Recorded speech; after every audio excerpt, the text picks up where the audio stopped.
Bismillah, walhamdulillah, wa salatu wa salam ala rasulillah wa ala alihi wa sahbihi wa man wala, amma ba'd. Assalamu alaikum wa rahmatullahi wa barakatuh. Alors, je vais entamer directement le dossier numéro 3. Ici, c'est un cas de thorax, TDM thoracique. Ici, vous avez deux volumes. Ici, en fenêtrage médiastinal, filtre mou.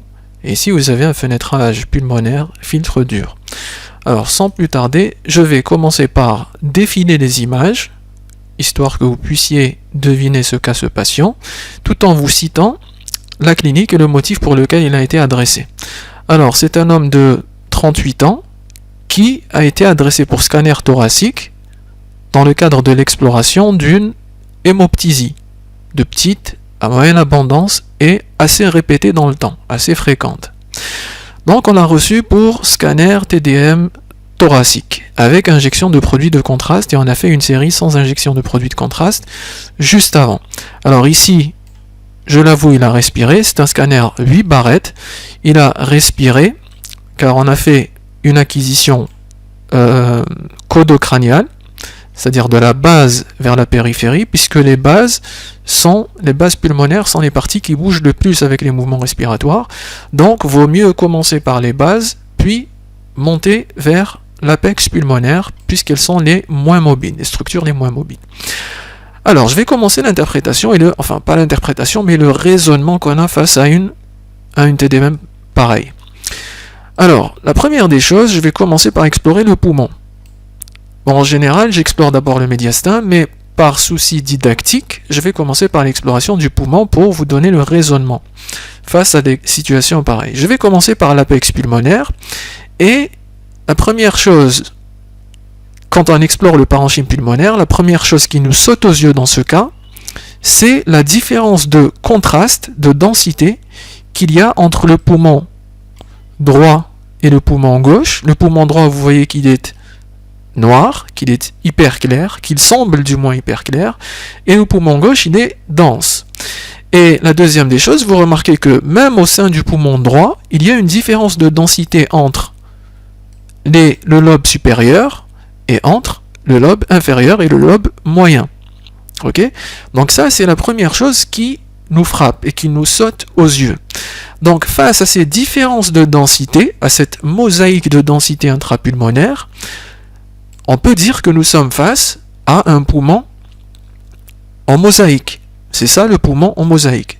Bon, c'est pas tout à fait le cas, car ici c'est des hyperclartés systématisées et limitées au lobe moyen et au lobe inférieur, on le verra plus tard, mais par souci didactique et parce que c'est un cas qui est très caricatural, sémiologiquement caricatural, j'ai voulu vous le présenter pour vous donner le raisonnement face à un poumon en mosaïque. Alors c'est quoi un poumon en mosaïque? C'est un poumon qui présente une alternance de zones hyper claires et de zones hyper denses, jugées hyper denses. Alors dans ce cas, il y a une alternance, on a des zones denses et des zones claires au sein d'un même poumon. Donc c'est un poumon mosaïque. Devant tout poumon en mosaïque, le réflexe est de différencier ce qui est infiltration envers des polis, c'est-à-dire syndrome interstitiel, de ce qui est trouble ventilatoire, c'est-à-dire perfusion en mosaïque. Parce que dans ce cas, par exemple, qu'est-ce qui me dit que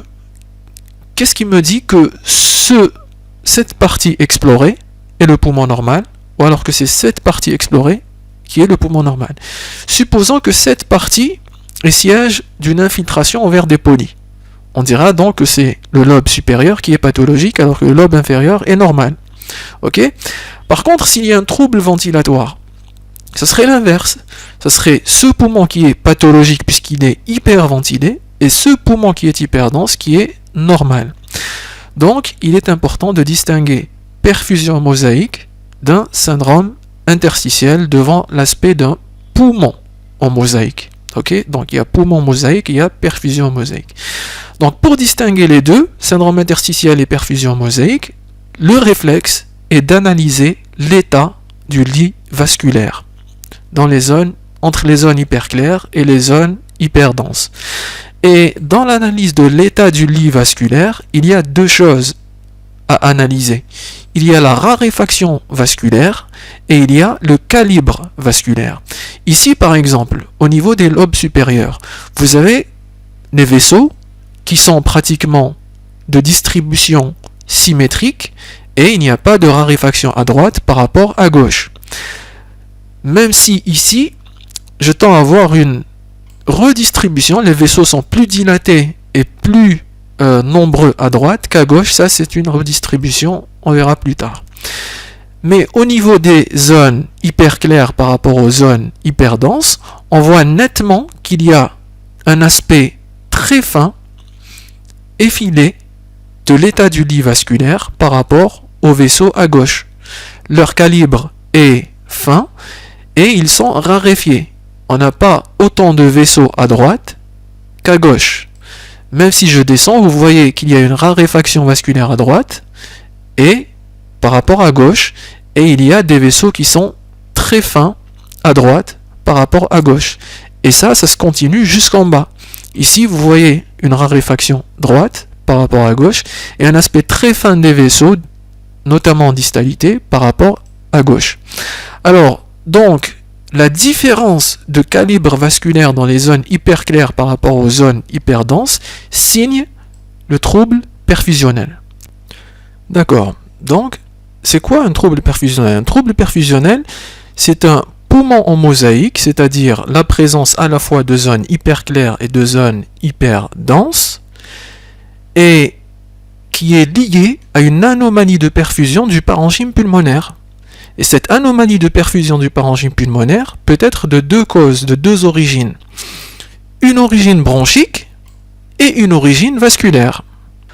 Alors, quand il s'agit d'une cause bronchique, qu'est-ce qui va se passer? Il y aura une obstruction bronchique, donc il y aura des territoires pulmonaires qui seront pas ou peu ventilés par cette branche obstruée.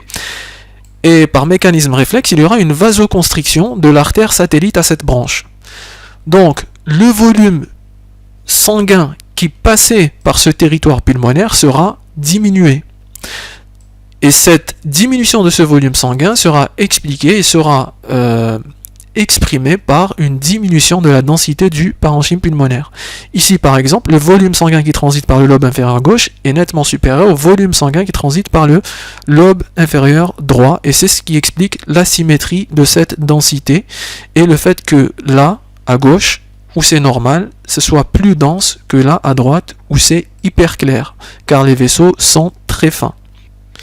Alors que s'il s'agit d'une cause vasculaire, par exemple une vascularite, ou par exemple une embolie pulmonaire surtout, ça va mimer, en fait, ça va donner les mêmes signes qu'une vasoconstriction réflexe, c'est-à-dire que le sang ne va plus affluer et ne va plus irriguer les territoires qui étaient censés être irrigués à la base. Donc le volume sanguin au niveau des territoires atteints par l'occlusion vasculaire va être peu perfusé et les territoires vont être moins denses que au niveau du poumon sain où ils sont bien vascularisés et donc le volume sanguin est normal, donc il y aura le territoire bien vascularisé qui sera plus dense que le territoire qui est moins vascularisé. Voilà, donc si les troubles perfusionnels de cause bronchique et de cause vasculaire se manifestent de la même façon, sémiologiquement donnent les mêmes images et la même sémiologie, comment faire pour distinguer la cause bronchique de la cause vasculaire? C'est ça la question. Alors, l'idée est simple. Devant tout trouble perfusionnel, pour distinguer la cause vasculaire de la cause bronchique, c'est la recherche d'un trapping aérique, c'est-à-dire d'un piégeage aérique. Et comment faire pour rechercher un piégeage aérique ou des signes en faveur d'un piégeage? Il y a deux méthodes. La première, qui est la plus fiable, c'est de refaire une acquisition et de compléter l'examen par une acquisition en expiration forcée. C'est-à-dire de dire au patient d'expirer, de bloquer la respiration, puis on lance l'acquisition. Ça, c'est la méthode la plus fiable. Et qu'est-ce qui va se passer? Il va se passer, vous voyez ici, vous avez entre le lobe supérieur et le lobe inférieur, vous avez une frontière. Et vous avez le lobe inférieur qui est hyper clair et le lobe supérieur qui est hyper dense ou normal. Alors ici, vous avez un gradient de densité, un gradient de contraste. Si il y a un piégeage aérique, c'est-à-dire si l'air, c'est quoi un piégeage? C'est quand vous inspirez, l'air passe vers le poumon, mais lorsque vous expirez, l'air ne sort plus. Donc vous avez de l'air qui est piégé dans le poumon. Pourquoi? Parce qu'il y a un obstacle bronchique qui fait effet de soupape ou effet clapet. Donc qui laisse passer dans un seul sens et pas dans l'autre. Donc voilà, vous avez cette frontière avec un gradient de contraste, un gradient de densité. Ça, c'est en inspiration profonde.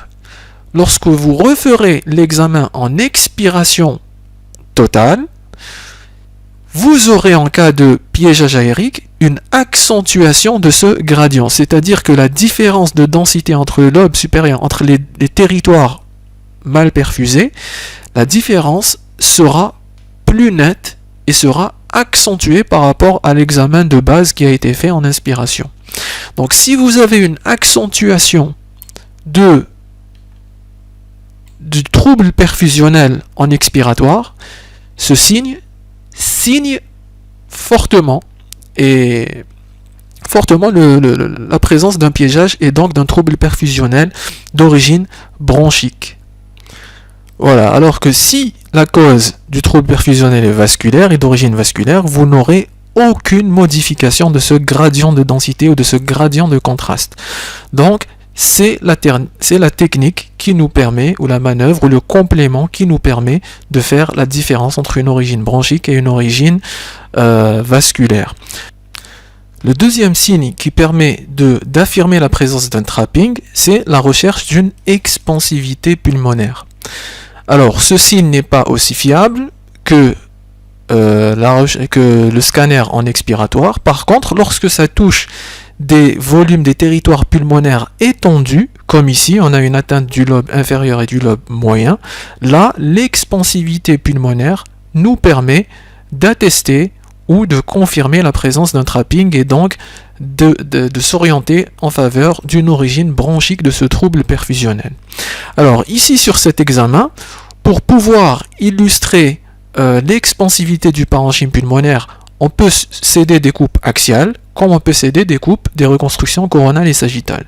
Sur les coupes axiales, on voit très bien une asymétrie du volume de l'hémithorax droit par rapport au volume de l'hémithorax gauche. Ici, vous voyez que le droit est plus volumineux que le gauche. Et ça va en s'accentuant, plus on défile vers le bas. Et ici, vous voyez le parenchyme, enfin le poumon droit, l'hémithorax droit est plus volumineux que le gauche, et ici également, et là également. Alors, cela est mieux visible sur les reconstructions coronales et sur les reconstructions sagittales. Alors, déjà ici, vous voyez nettement la différence des troubles perfusionnels qui existent entre le lobe supérieur et le lobe inférieur, et entre le lobe inférieur droit et le lobe inférieur gauche. Il y a un net trouble perfusionnel qu'on peut retrouver également sur les coupes sagittales. Ici, vous avez le poumon gauche, et ici, vous avez le poumon droit avec la grande scissure, la petite scissure, le lobe moyen, le lobe inférieur et le lobe supérieur. Et vous voyez qu'il y a un trouble perfusionnel qui est dit systématisé. Pourquoi? Parce qu'il touche des territoires bien systématisés par une branche donnée, qui est ici la branche intermédiaire. Pour le volume, la symétrie de volume, on peut céder du mode MIP.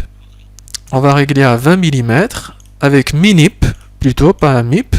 Et vous voyez ici que le poumon droit est nettement plus volumineux que le poumon gauche, et ça va en s'accentuant du haut vers le bas, c'est-à-dire de l'apex vers la base. Alors que normalement dans un poumon, la base thoracique droite devrait être par le foie, par l'effet du foie, plus élevée que l'hémicoupole diaphragmatique gauche. Okay? Alors que là, c'est l'inverse. Donc vous voyez une expansivité du territoire lobaire moyen et du territoire lobaire inférieur.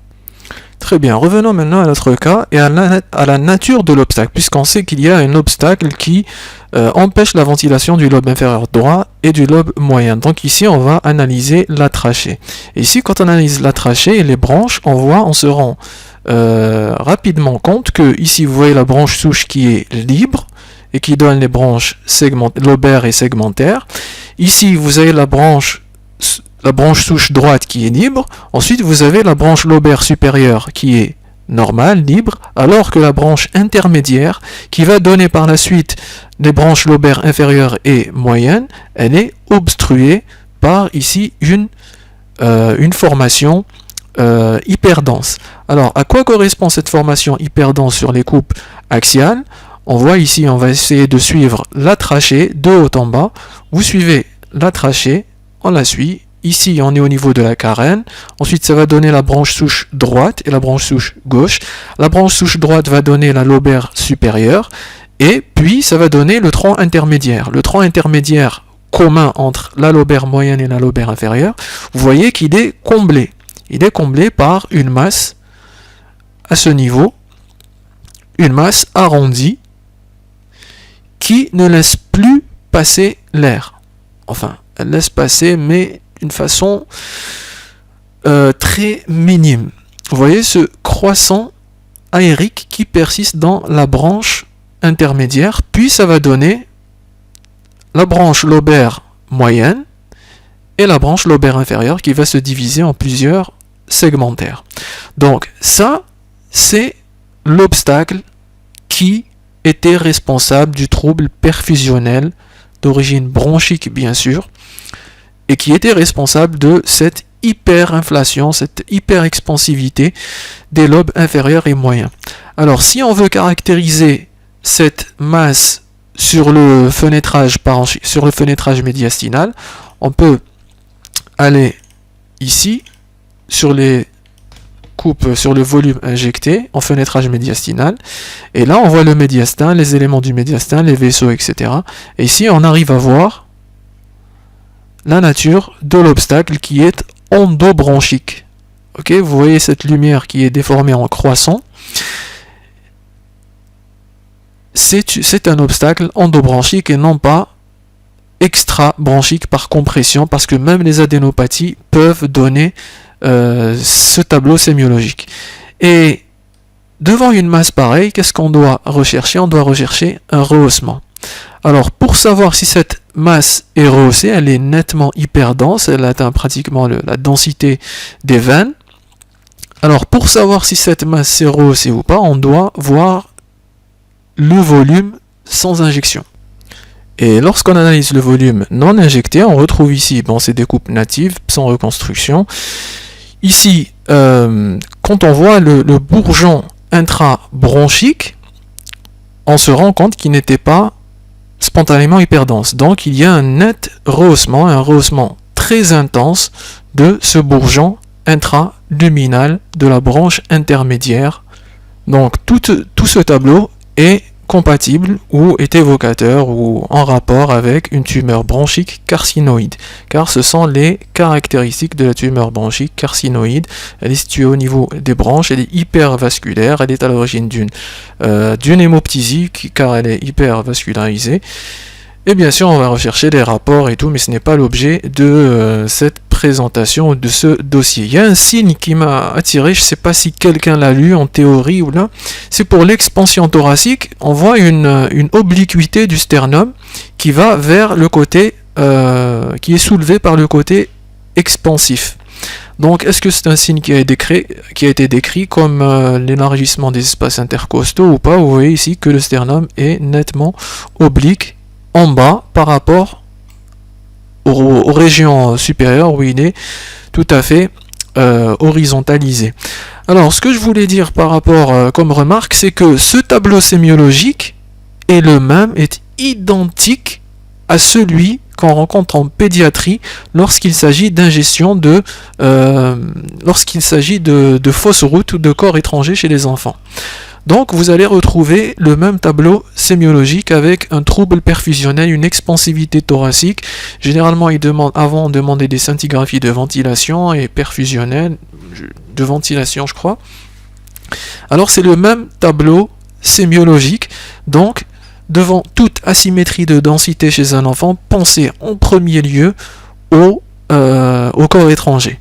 Ensuite, on va parler des emphysémes expansifs lobaires, mais ça apparaît plus au niveau des lobes supérieurs. On peut parler également du poumon de MacLeod, du syndrome de MacLeod, mais dans ce cas, même le île est atrophié. Et bon, pour l'emphysème lobaire géant, c'est surtout à l'âge enfant. Donc voilà. Et je vous remercie de votre attention. Si vous avez des commentaires, essayez de les partager, des suggestions. Si j'ai raté quelque chose, vous me le dites. J'ai essayé de faire ça en moins de 20 minutes pour tout expliquer, pour que tout soit clair. Et j'espère que je n'ai pas dépassé l'objectif fixé. Et je vous remercie. Wassalamu alaikum wa rahmatullah.